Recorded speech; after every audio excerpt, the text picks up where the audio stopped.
ايه الخبرة اللي بتكون عند المهندس عشان يتقال عليه سوفت وير اركتكت؟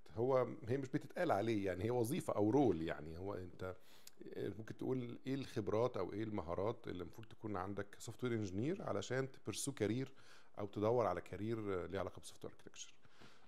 هو طبعا الموضوع بيبقى فيه ليه جزء كبير بخبرات فترات مش قصيرة. يعني صعب تلاقي مثلا حد عنده 3 4 سنين خبره وبيشتغل اركتكت.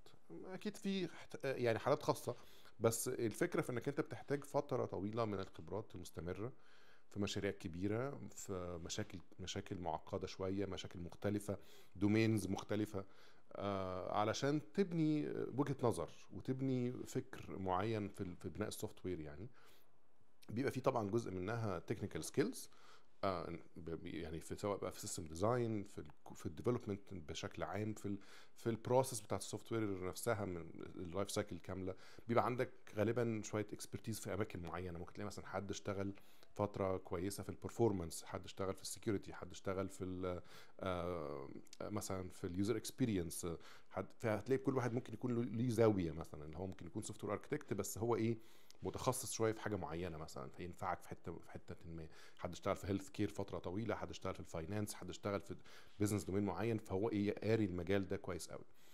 القيمه الاهم اللي بيقدموها السوفت وير اركتكتس في اي اورجانيزيشن هي فكره الكلاريتي. انك انت ايه، في مثلا في مشكله كبيره، مشروع كبير شغالين عليه، ناس كتير بتشتغل من زوايا مختلفه.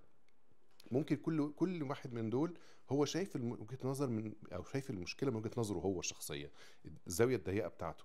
لكن مفيش حد عنده الكلاريتي اللي يقدر يشرح لك المشكله دي كلها واصله ببعض ازاي. يعني انت التيم ده بيعمل كذا وده بيعمل كذا وده بيعمل كذا، ودول هيكلموا بعض امتى، ودول معتمدين على دول والكلام ده. الحته دي مهمه جدا، لان ساعه الجد بقى، ساعه الانتجريشن وساعه ما نيجي نشتغل مع بعض، هتلاقي كل واحد مش فاهم التاني كان بيعمل ايه اصلا، والدنيا مش راكبه على بعض.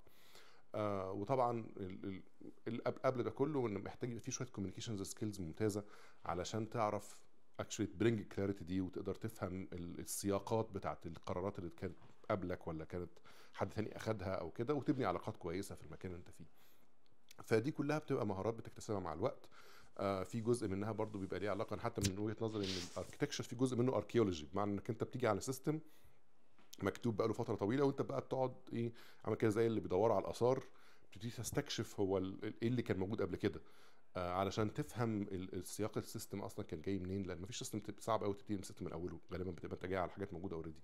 فمحتاج انك انت يكون عندك مهاره برضو انك انت تقدر تستوعب حاجات مبنيه من زمان يعني.